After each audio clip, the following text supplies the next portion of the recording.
Você sabia que a Páscoa tem um significado muito mais profundo do que ovos de chocolate e coelhos?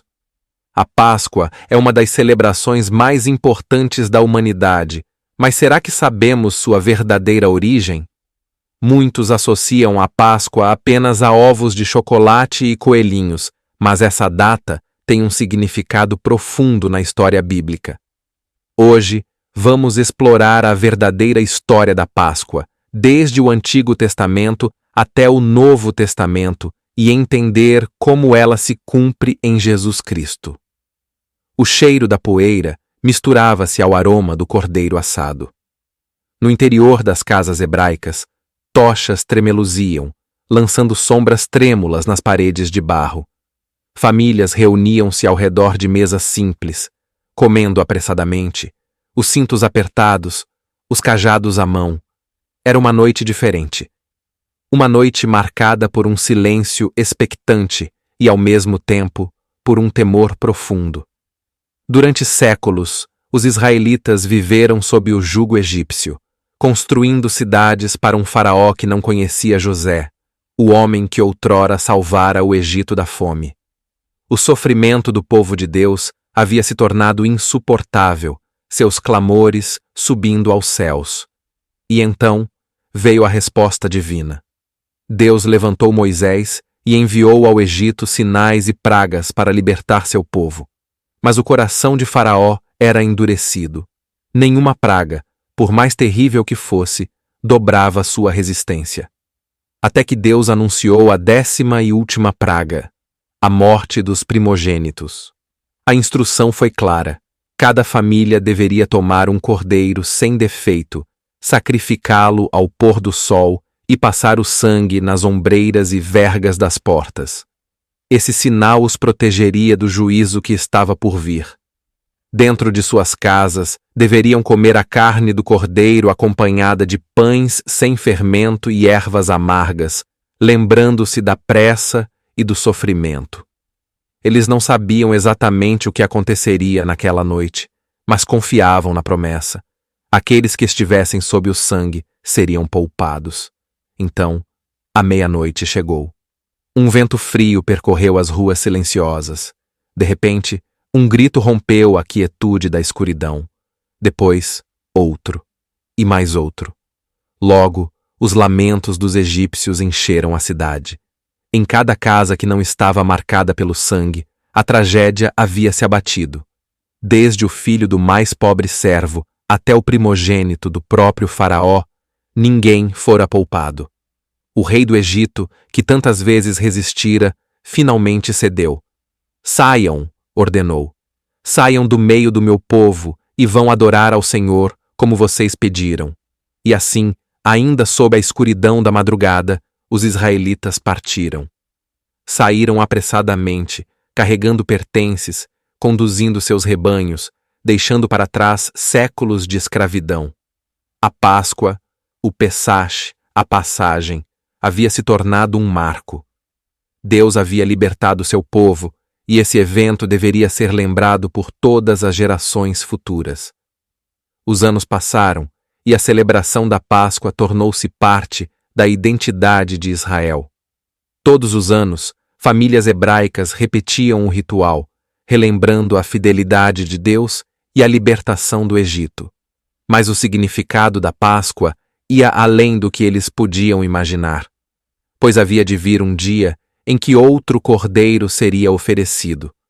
Não um cordeiro comum, mas aquele que traria libertação definitiva, não apenas da escravidão terrena, mas do pecado e da morte.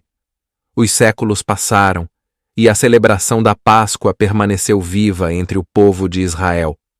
Todos os anos, famílias inteiras viajavam a Jerusalém, a Cidade Santa, para relembrar a libertação do Egito. O templo ficava repleto de peregrinos, e o cheiro do sacrifício dos cordeiros pairava no ar. Cada detalhe da festa era cumprido com zelo. O cordeiro sem defeito era escolhido, o pão sem fermento preparado, as ervas amargas servidas. Mas poucos percebiam que aquele ritual era mais do que uma recordação do passado. Ele era um prenúncio de algo muito maior. Foi em meio a essa tradição que surgiu um homem diferente de todos os outros. Seu nome era Jesus. Ele não era um simples mestre, nem apenas um profeta. Desde o início, João Batista anunciara algo extraordinário a seu respeito. Eis o Cordeiro de Deus, que tira o pecado do mundo. João 1:29. As palavras de João eram profundas, mas muitos não as compreenderam de imediato. Como poderia um homem ser comparado a um cordeiro? Como poderia alguém tirar o pecado do mundo? Durante 3 anos, Jesus ensinou, curou enfermos e revelou o caráter de Deus ao povo. Sua mensagem era clara: o reino de Deus havia chegado, e ele próprio era o caminho para essa nova realidade. Mas à medida que sua fama crescia, também crescia a oposição dos líderes religiosos. Para eles, Jesus era uma ameaça. Então, chegou o dia da Páscoa. Naquela noite, enquanto os cordeiros pascais eram preparados em Jerusalém, Jesus se reuniu com seus discípulos para uma ceia. Mas aquela não era uma ceia comum. Algo diferente estava acontecendo. Jesus tomou o pão e o partiu, dizendo: Este é o meu corpo, que é dado por vocês. Façam isto em memória de mim. Depois, pegou o cálice de vinho e declarou: Este cálice é a nova aliança no meu sangue, derramado por vocês. Lucas 22:19-20. Os discípulos ouviram, mas não compreenderam completamente. Eles estavam acostumados ao significado tradicional da Páscoa, mas agora Jesus estava dando um novo sentido à celebração. Ele não falava mais do cordeiro sacrificado no Egito, mas de si mesmo. Naquela mesma noite, ele foi traído e entregue aos líderes religiosos. No dia seguinte, enquanto os cordeiros eram levados ao templo para serem sacrificados, Jesus era conduzido ao Gólgota. Ali, pregado a uma cruz, ele se tornou o sacrifício perfeito. O sangue do cordeiro livrara os israelitas da morte no Egito. Agora, o sangue de Cristo traria salvação a toda a humanidade.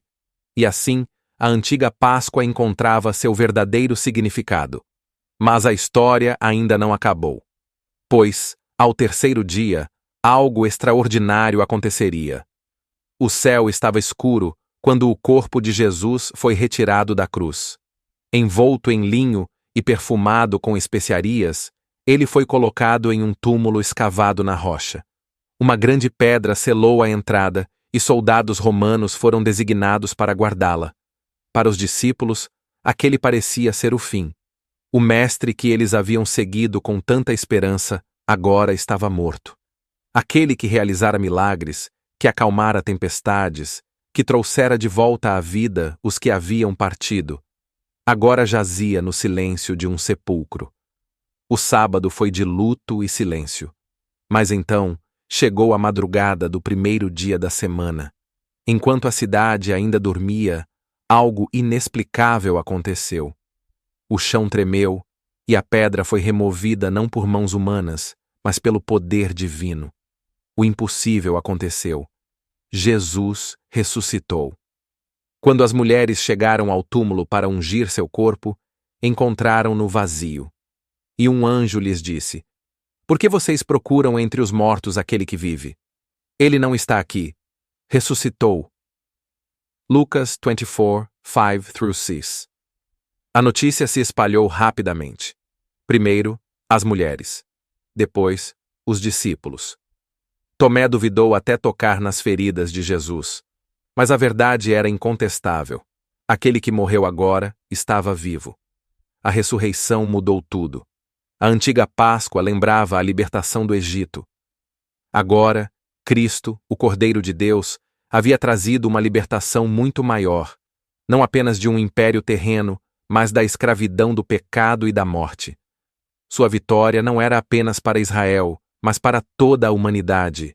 Ele venceu a morte para que todos pudessem ter vida. E é por isso que, até hoje, a verdadeira Páscoa não se trata apenas de lembrança.